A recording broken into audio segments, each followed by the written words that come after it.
the audience I'm trying to reach, are they actively looking for what I'm offering? Yes. Do they have the problem right now? That's it. Is it a searchable service or product? Yeah.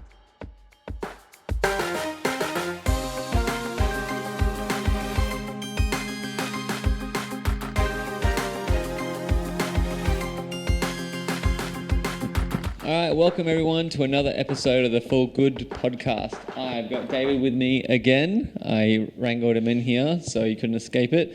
And we're going to keep this one, I think, relatively top level, generic. Let's talk about, we do a lot of Google ads, and I guess I wanted us to chat about like why do it, how do you start, and I guess kind of the ideas of it, and just I guess the hoops you got to jump through when you're first going through this thing that we call PPC advertising or pay-per-click. Yeah.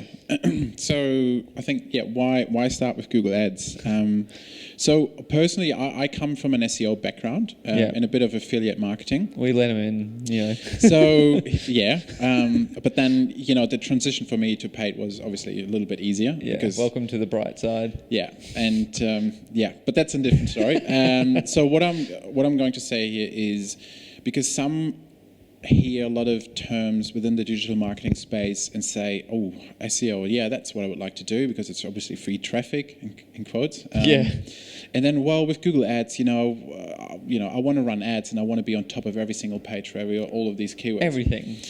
Yeah, so depending on the mindset and the knowledge you have of search in general, how search engine works, and how they are divided by this, the different, search features they give you, if it's like directional, navigational. So if you look for a direction to a shop, you can run ads for that one, as well as if you're looking for a specific product or you want to go shopping shoes, you can run specific product ads for those as well. Yeah. So, if you want to get started with Google Ads, the first question is, I guess,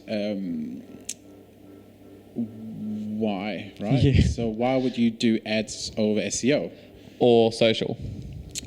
So I guess from my opinion, the first thing I would look at is, before I spend my money on Google Ads, the audience I'm trying to reach, are they actively looking for what I'm offering? Yes. Do they have the problem right now? That's it. Is it a searchable service or product? Yeah. So, I mean, at the end, Google will tell you if it can help you or not. But imagine this. Let's say we take an example of, I'm locked out of my house. So what would I type in? A 24/7, or let's say emergency locksmith near me, or a hardware store for a hammer.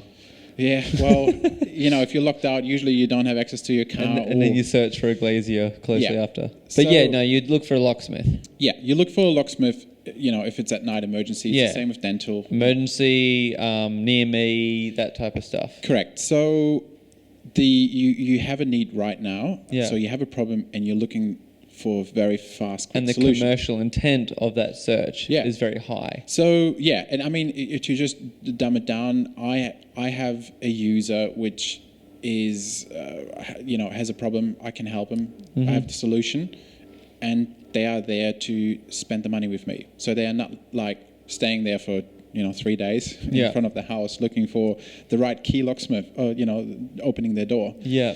Whereas search is perfect for that. Whereas in social, you can't. It's hard to kind of like tell someone, hey, if you're on an emergency, by the way, while you're scrolling through cats and dogs videos, remember us here. It's good for branding. Yeah, but once again, especially a very transactional service like that, I really couldn't care less about what a locksmith is doing on their weekend. You can run the ads, that's not a problem, but you won't see any wins out of it. You won't see a return for the spend. The chances of you putting that in front of someone that needs a locksmith is tough. It's tough. So you probably understand what audience you want to target to. So if they use search to find you or your competitors or the solution they're looking for, then Google Ads, SEO are fantastic channels to get into. So why would you start, if you know that it's Google Ads, why would you pick it over organic? And I guess the answer there lies in how many or how visible are you currently in search? If someone is looking for you, your brand, you might be very visible. But if it comes to non-branded search, as in, I'm just looking for the particular service without mentioning your brand name or your company name, where are you sitting in? And the example of locksmith is perfect because, I'm not going to be very brand driven for a locksmith. If I'm locked out of my house, I can see my dog through the window and it's like, feed me. Yeah. I want the person that can get to me quickest. Yeah, and also you need to remember with SEO, you obviously give Google pages and information to index in the long term. To change the information on those pages and update the search results based on that takes time. Yeah. Whereas in Google Ads, if you say from 8 p.m. tonight onwards, on a Friday to Sunday, say this 24/7. We do weekend. We come out 50-kilometer radius.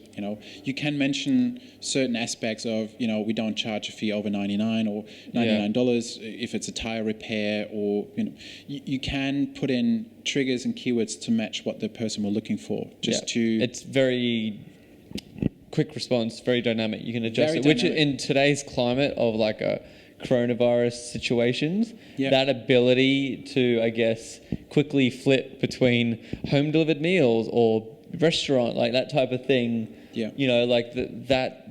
that's very important to have. And that's why you would even, I guess, target branded searches. Someone was searching, if you're a restaurant, for example, and I'm looking up you, the ability to change that message instantly. Correct. When I look up that restaurant. Yeah, but also, we're still open and we deliver meals to your home, where the organic one just wouldn't change at midnight because Mr. Local Dude told us to do it. Yeah, and I guess also you can say, look, this Friday we want to have a themed event. For people saying, look, we got some fresh fish or seafood. Yeah, seafood night. And we probably haven't done this before. Our current clientele probably doesn't know about it. We want to test it out and just say, in our local area, we're running ads for a couple of days. It's highly targeted, saying we have fresh seafood and, we have, buffet whatsoever, and just test something out. And for testing, for driving quick messages and offers, promotions, it's a fantastic tool. I've seen, I don't want to sidetrack you, I know, but this is my job here on the podcast, is to get into random crap. Yeah, please, Remedy, feel free to sponsor our podcast or be a client. We love your stuff. But I knew of a situation of an ice cream shop that happened to have a coffee machine too. When the weather was under a certain temperature, they wrote a script that it would look at the weather, pull that, and then change the ads from being ice cream to coffee, just because if no one's looking for ice cream on a 10-degree day, they're looking for coffee. Yeah, it happens in retail, especially for big fashion retailers, where they say if the temperature drops, and again we are now going into autumn, and they say, look, if they instead of showing polo shirts to you on the sunny weekend, the weather has changed all of a sudden, I'm actually showing you raincoats and puffer jackets. And every business should be considering this in some degree. And this can be automated. And it can be automated if you've got a lot, but if you're not, just think about it. Yeah. So, but also, you want to have your Google Ads specialist or an SEO specialist. So you can be specific with it. You can be dynamic. You can change quickly. Why else would you go into it? Yeah. So look, I think the why is well covered. Well, what else? What we want to understand here is if you consider to go into it, you said yes, all right, I want to get into it. I guess the next two crucial things are the website you have or the web asset you want to drive to traffic to. Yeah. Ideally, you own that have asset. a website. You have a website. It doesn't matter what platform. I don't care. I'll outrightly say, because I've seen it, don't run ads to your Google My Business page or to your Facebook page. It's just not if you've never done anything before, and if you look, start with it, but at the same time you need to keep in mind that you're renting both. You're renting the Google My Business from Google. You don't own it. They can do whatever they want. It's hard enough controlling any of these big tech products, but you're right, those things are like their little playpens. They will do big changes instantly. And I guess while we say on the website and, the asset you drive traffic to, own the bloody Google Ads account. Oh my God, I could do a huge list of things. Okay, yeah. Own your Google Ads account. Yeah. Don't get, even if you get a cousin or brother-in-law setting it up for you, make sure you have ownership of it. Yeah, they should be linked as a manager. Managers can be kicked out by the owner whenever. Okay, we always go in via a manager. You do not want to have someone else because they guarantee. And there's agencies that won't even let you do that. So even if you're starting up with them, so that's an easy answer. Don't use them. There's no reason for that. Yeah, I mean, if you hear someone, setting it up for you and they don't give you access to it, then you should run away. Yeah. Like run away. Yeah, run fast. Because don't look back. The reason why is, yes, you can create accounts straight away, new ones, and set up your new billing system. You lose all that data. You lose all the data. Use all the. You got to learn again. The new agency's got to learn, or you've got to learn. It's just not worth it. Negative keywords, the search terms, the past search terms. That's all Conversion data which Google doesn't give you until you spend the money on it. Yeah. But to come back to kind of like the website, so make sure you're on the website. Yep.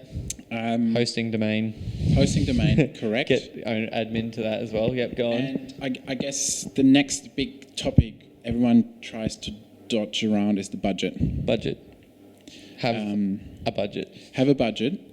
So what does that even mean? Because every time we talk to potential customers coming to us and saying, I don't know where to start. I know that you guys know how to do it, but I don't know how much it costs. There's different ways to tackle it though. So because once it's mature, we can actually guide budget because you've got once again, we've got the data. Yep. So if you've got an account already that was going well and got tracking, we can look at it and go, hey, we saw you're bleeding money over there, but we're going to get rid of that. And now we can shuffle all your budget to what was working, and Google shows us we can spend up to this. So Google's good at telling you how much you can spend once you get that going.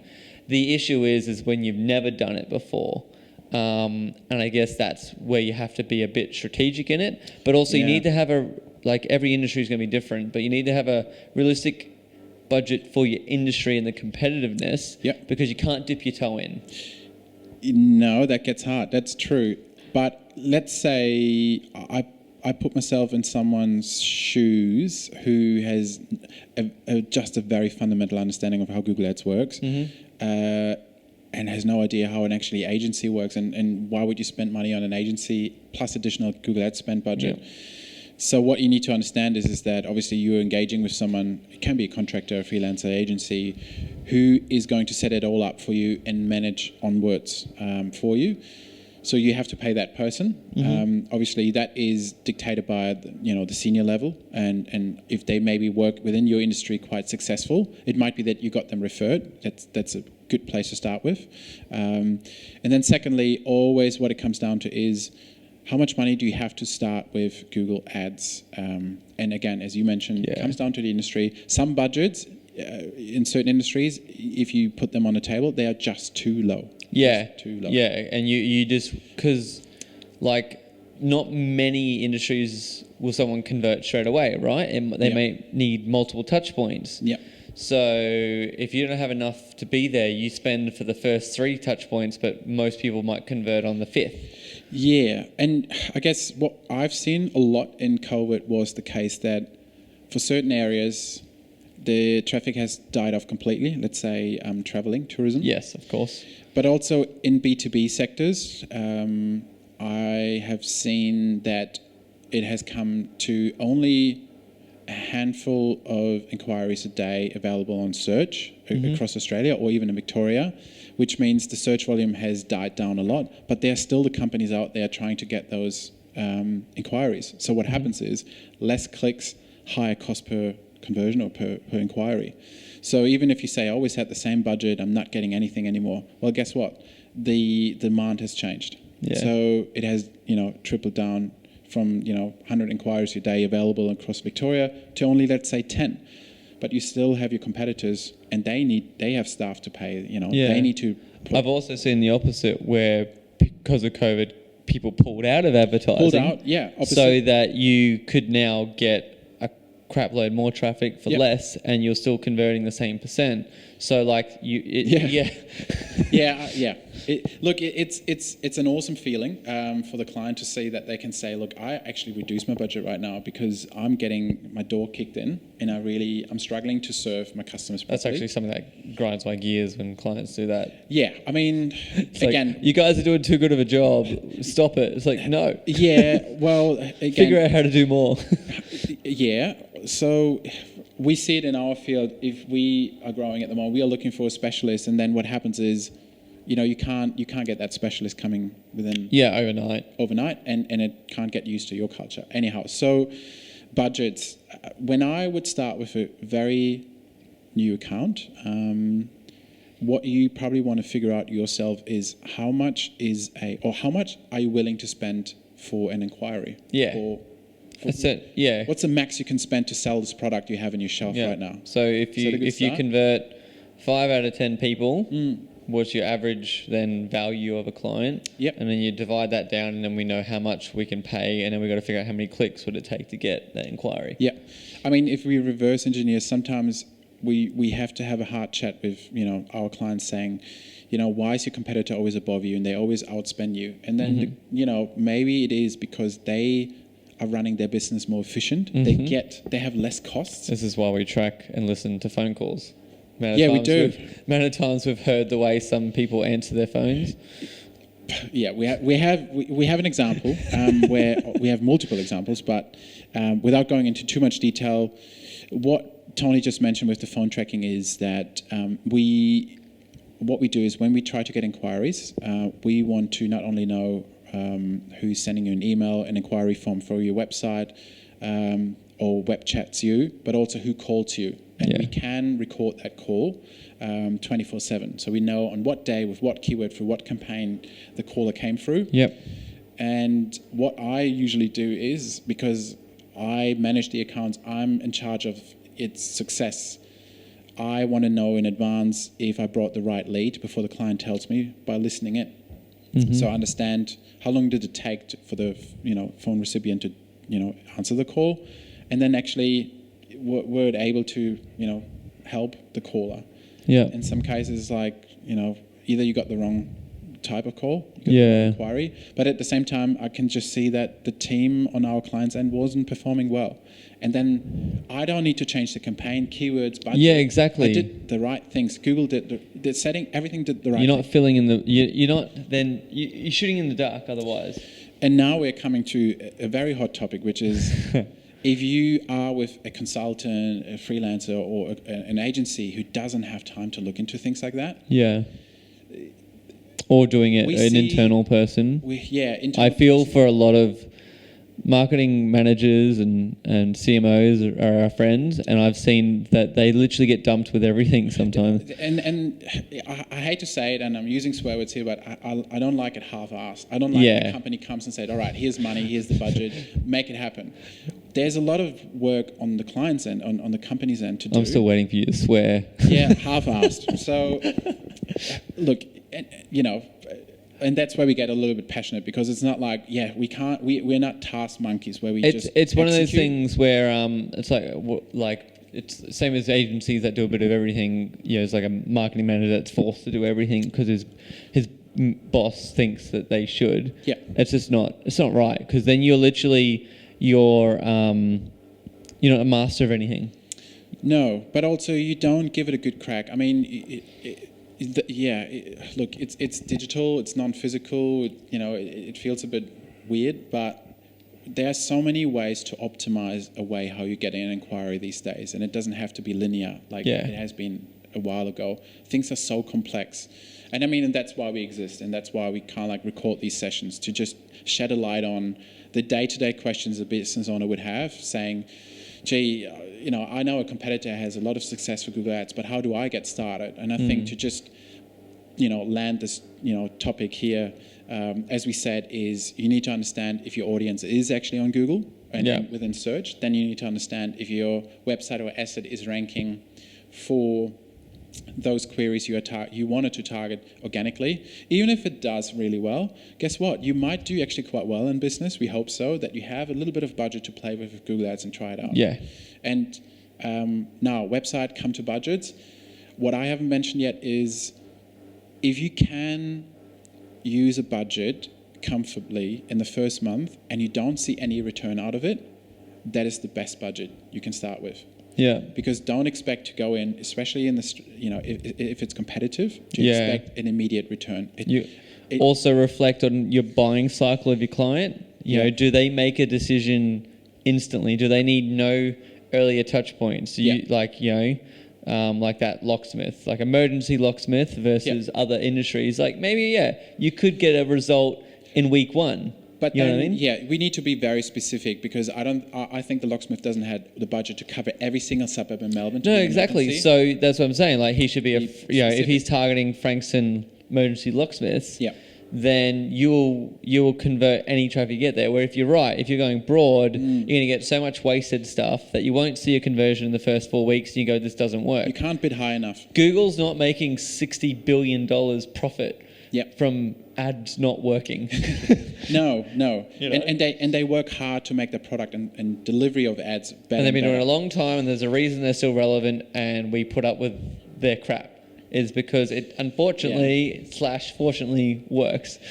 And last thing I want to mention here to wrap this up is if everything is set up in your ads account and let's say you have a specialist or you trust the goal you've set it in those campaigns you're running, have patience and trust in what you do, because if you make a change, let's say if you set everything up and you let it run and you change it 2 days later, trust me, you won't gain traction. And you will not be able to compare that over a longer period of time. It's like anything. I go trout fishing. Like if you move spots every 20 minutes because you didn't get a bite. Say, good. You're just going to spend all day walking in the prickles and slipping down a hill, where like if you know that there's fish there, which you can, because you got tips and stuff like that, or you're seeing ripples or whatever, it's like just stay there. If your bait is correct, if you you're in the right spot, you're using the right bait, you're not yelling, stay put. Yeah, exactly. Versus plodding around, you're going to make changes and it's scattergun and then you're relying on chance. Literally, if you keep making changes, you're actually relying on chance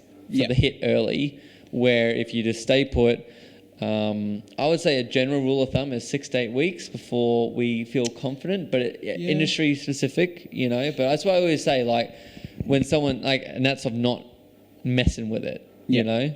But if we're talking from an agency, if we talk from SpicyWeb and onboarding a new client who hasn't done AdWords before, I'll even need a week to understand your business, your goals, to write everything up, right? To just actually, get you onboarded. And I know that there are agencies out there who would like to do it within the same day and have your campaign up by the end of the night. But guess what? They haven't really probably had much time talking to you, understanding your business, understanding your customers' pain points. I mean, when we're selling SpicyWeb, we'll use the stories of someone that's been running ads for 2 years. And they've been running it 2 years with all the tracking, and it wasn't actually managed well, because then we can literally spend a week, make changes, and it'll get scores on the run straight away. But if you're first time, you really got to be patient and trust. Trust.